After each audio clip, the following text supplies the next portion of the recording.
Hey, what's up guys, Houston here. And for those of you just finding my YouTube channel, welcome. Please remember to hit that subscribe button and that bell. Now, for those of you that's been following me and supporting me, as always, salute. And to my faithful patrons, double salute. Now, today's video, we're actually going to be talking about how to go from a $500 secured business credit card to a $50,000 unsecured business credit card. Now, in order to do this, there's a certain steps and everything that you have to follow, and it's possible to do this without worrying about Dun and Bradstreet or a Paydex score. So I'm going to break all of that down for you. The first thing we're going to talk about is the secured business credit cards. Now, with the secured business credit cards, you have Wells Fargo business secured card, and they go anywhere from $500 to $25,000. And like I said, some of you guys, you may be in bankruptcy or had a recent bankruptcy, or you just have bad credit, but you have a business and you're still trying to build up your business credit and trying to separate your business credit from your personal credit. Then the Wells Fargo secured business credit card. That's number one. Number two, we're going to do it over here. First National Bank of Omaha. Now, with the First National Bank of Omaha, you do have to open up a business bank account, which is not a bad idea in the first place, because I always talk about strategy and building a relationship. So that's the reason I would tell you definitely open up, even with Wells Fargo, you definitely want to open up a business checking account. Now, second thing about First National Bank of Omaha, all right, you have to, they start at $2,000 up to $100,000, okay? Now, periodically, well, let me go back to Wells Fargo, because periodically Wells Fargo checks your payment status and the relationship and your credit score and stuff, and if it's good, they'll turn that secured card into a regular business credit card. Okay, so don't think that you're just putting your money on a secured card or whatever. It could possibly turn into an unsecured card. Now, here's the third secured business credit card, BBVA Compass business secured card.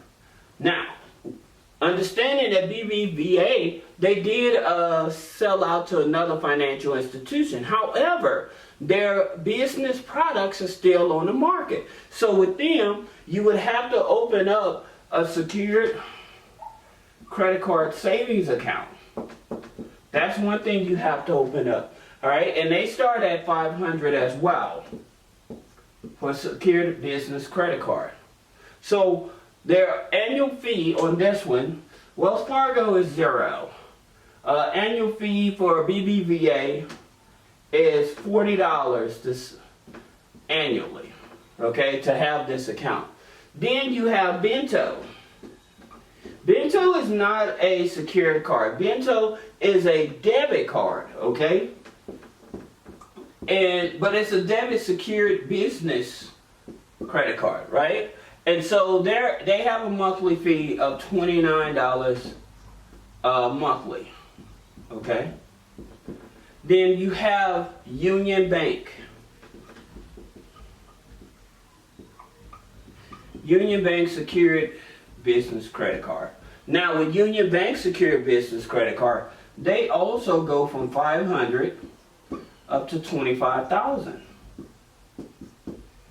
So again, it's all about the relationship. So yeah, you may be using your money up front to try to build up your business credit, but the main thing you're doing is building a relationship, using these cards for your business expenses and everything, paying them off and everything to build that business banking relationship. So not only are you getting the secured cards from them, but you'll be able to get the business secured loans as well as the business lines of credit. Now, here's one financial institution, Capital One.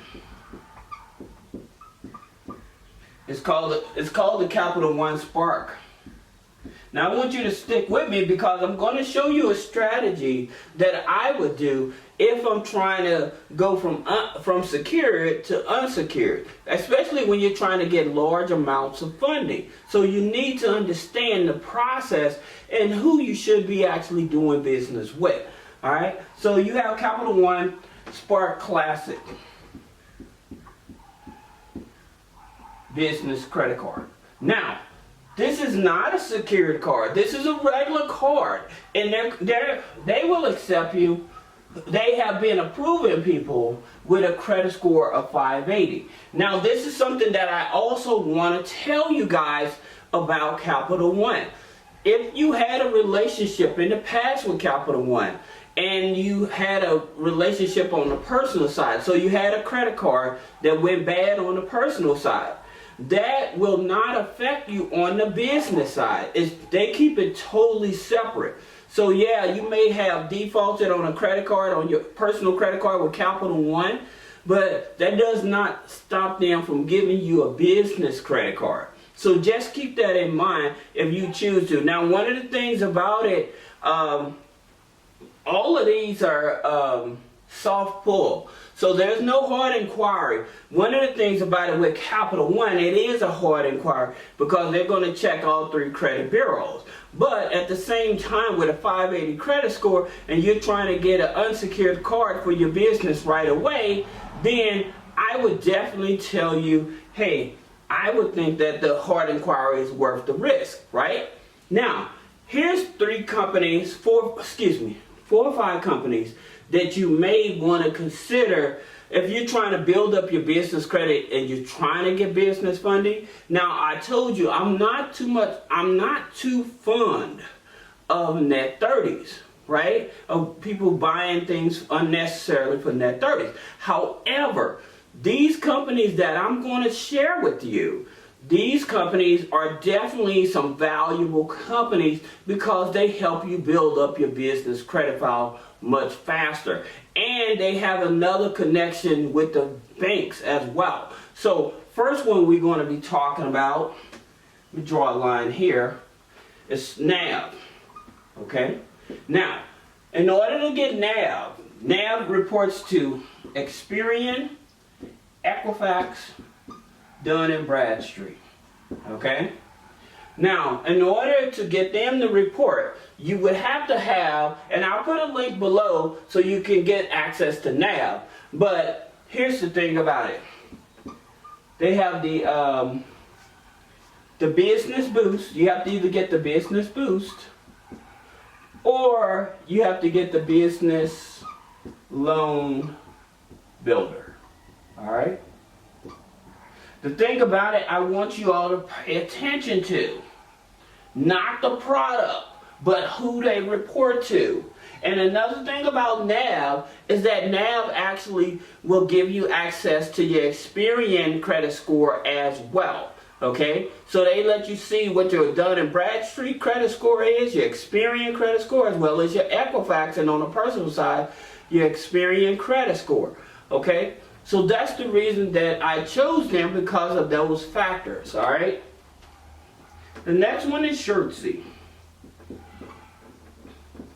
And Shirtsy does like print on demand, different t-shirts and stuff. But the reason that I chose them is because they report to Experian, Equifax, and Small Business Financial Exchange. I want you all to really pay attention to this. This is very important. Okay, this company, if nothing else, this is, even though Experian and Equifax is important, this company here, this credit reporting here, is very important as well. I would say this here is more important than Dun and Bradstreet. So I wouldn't focus on a Dun's number or a Paydex score, but I will focus on this here. This is very important, and I'm going to explain to you why in a minute. So let me finish writing these other companies down. So you have Crown Office Supplies. And for some of you all, if you already got some of these net 30s and stuff like that, put a comment below. Let me know, hey Houston, I have some of those and this is what they're for. And let me know, how has it helped your file? Again, because I'm telling you, following this strategy, what I'm showing you, even though Dun and Bradstreet will pick this information up anyway, you don't have to focus on having a Paydex score. Okay, it's not that important, as well as even having a DUNS number. All right, so just stick with me because this is very important. So you have Crown Office supplies. Now, Crown Office supplies, don't get me wrong, you do have to have an EIN and a DUNS number, right? In which I said DUNS number. Dun and Bradstreet Paydex builder is not important, okay? However, you have to have a DUNS number, but you can get a DUNS number for free, okay? So you don't have to pay for their program in order to get a DUNS number for free, all right? So just keep that in mind. Now, other than the EIN and the DUNS number for Crown Office supplies, they report to Equifax. They report to Small Business Financial Exchange. Okay? So their credit limits go anywhere from 800 up to 5K. Now, if any of you have Crown Office, you mind sharing your limits? Let us know what happened with your file and stuff like that. But again, just stick with me because this is going to help you to understand why and how to actually play this game, all right? Now, Quill. And they report to Dun and Bradstreet as well as Experian. Now, I'm going to ask this question to you guys. Why is Quill more valuable than Uline and Granger? Anybody put that in the comments. Let me know. Why do you think Quill is more valuable than Dun and Bradstreet, Uline, Seton? There's a reason why they're more valuable and why, if I'm going to get a net 30, why I would invest in Quill before I would go for Granger, Seton, or Uline. There's a specific reason about this company that's going to help you build up your business credit, even if you're on a shoestring budget. All right. So anybody put the comment, why do you think Quill is more important than Granger, Seton, and Uline? All right. Now, that being said, they report to Dun and Bradstreet and Experian, right? Here's the situation. All right. So, just say you have those 4 net 30s. Now, you're like, well, what do I do next? First, you have Amex. Who does Amex report to? They don't report to Dun and Bradstreet. They don't report to Experian. They don't report to Equifax. Who do they report to? And that's the reason. Small Business Financial Exchange. Now, you may have bad credit, okay? And you're still trying to build a relationship with American Express. I have a video that actually shows you how to build a relationship with American Express and why you should want to build a relationship with American Express, okay? As a matter of fact, I think I'll make an updated video so that you all have access to it. But if you want to see the original video, put a comment, hey Houston, can I see the Amex video? Now, the reason why Amex, right? Okay, or how to build a relationship with Amex, I'll just tell you a few things. You can open up a savings account and they have business bank accounts. All right, because they bought out Cabbage, and since they own Cabbage now they offer business bank accounts. That's just a few of the things, okay? But I think in another video I'll go more detailed of why you want to build a relationship with an Amex, okay? Because they're very generous in terms of helping you get access to business funding. All right. Now, here's another one. BOFA. BOFA. Bank of America. Bank of America does not report to Experian, Equifax, Dun and Bradstreet. Who do they report to? Small Business Financial Exchange. Okay? Now, do you start to understand the pattern of why certain financial institutions and certain net 30s go together to help build up the file to help you get access to more funding? So you don't have to go overboard with getting a whole lot of net 30s. It's not that important, but in terms of choosing the right net 30s and who they report to, this is what helps build up your file. Now you have Chase as well. So with Chase reports to Experian, Equifax, Small Business Financial Exchange. Is this starting to clear up to where you all understand that in terms of worrying about a Paydex score, a Dun's number and stuff like that? Now, what happens is Dun and Bradstreet, they will still pick up this information, as well as some of the other business credit bureaus like Cortana, Katera.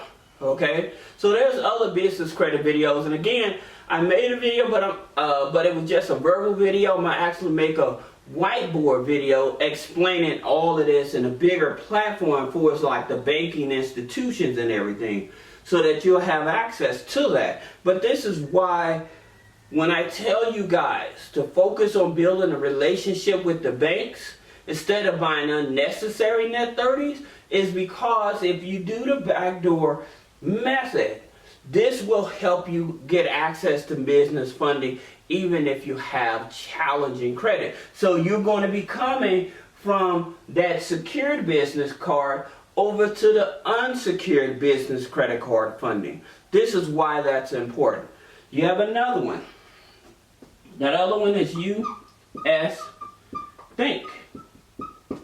Now, U.S. Bank, they report Experian, and they report to Small Business Financial Exchange. The funny thing about it, they pull your TransUnion.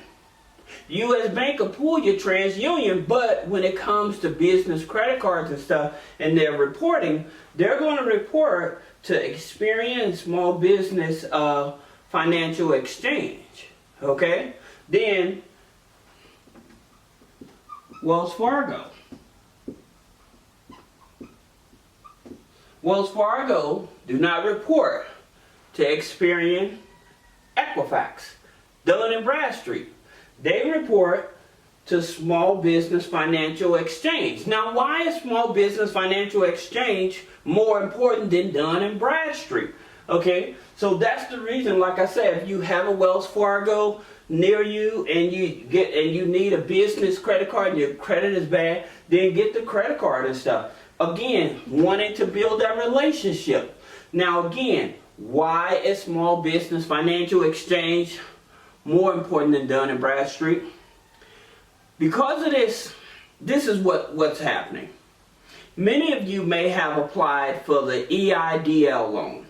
Many of you have been denied the EIDL loan. Not the PPP, but an EIDL loan, which looks at your credit. They look at your personal credit, they'll pull your Experian, and they look at the business credit. Well, guess who they're going to pull on the business credit? Small Business Financial Exchange. That's who they pull. And if you don't have a rating on that, that can get you denied the EIDL, as well as you having a credit score. If you have a credit score that's lower than, I think it's a 620, That's why many people have been denied the EIDL loan. I'm not talking about the grant, I'm talking about the loan. Alright? So that's the reason, like, you can appeal. If you've been denied an EIDL loan, okay, you can appeal it within the first 6 months.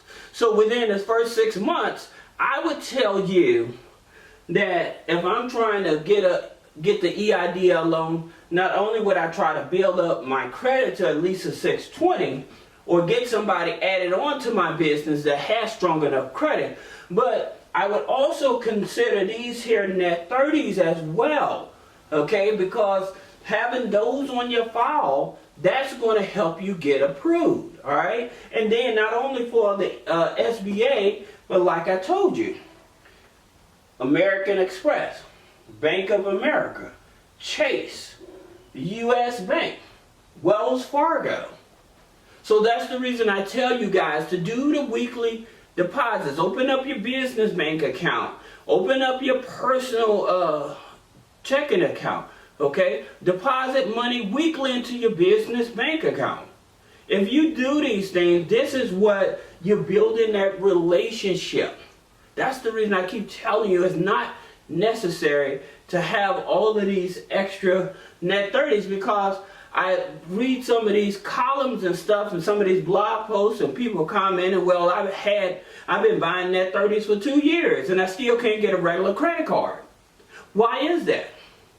The reason is because a lot of the companies that sell you these business credit programs and stuff, they're not going to tell you directly, hey, if you just do this here and follow this here, you would have much faster success. The longer they keep you in their program, the more money you end up paying. That's the reason, even like having a business plan,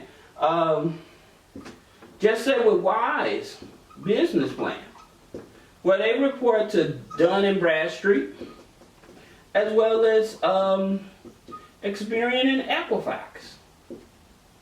There you go. So with that business plan, say that you wanted to go to Axion for funding, okay? Axion usually wants you to get a referral from SCORE or the Small Business Administration, right? They want you to get a referral, but they also want you to have a business plan. So this is what helps you. If you already have the right net 30s, and those net 30s are reporting, and you already have that small business financial exchange score, okay, this puts you ahead of other people in terms of helping you get funding. One of the things I continue to tell you guys is when you're talking about funding, especially from traditional institutions, when you're talking about funding, all right, I tell you, don't go after loans. Stick with the credit cards, stick with the business lines of credit, okay? They usually start you with the credit cards, okay, to see how you manage those between the first 6 to 9 months. Use it, pay it off. Even if it's a $500 credit card, business credit card, use it, pay it off. Continue using it, pay it off every month. Again, this is help building up your business credit score, all right? So that's how you actually go from that 500 to 50,000. Now, here's another thing that I want to share with you. Here's some fintech companies. With these fintech companies, they're soft pull. All right? So you have Divvy. And I'm going to make a video about Divvy and their products because they have multiple products and stuff like that. Right? Then you have Clean Card.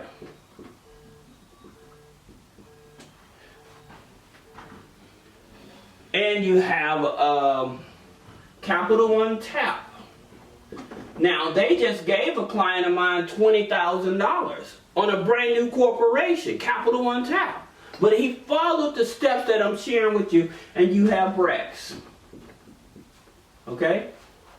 Again, this is Houston with three-way funding. For those of you just finding my YouTube channel, welcome. Please remember to hit that subscribe button and that bell. And for those of you that's always following me and supporting me, salute.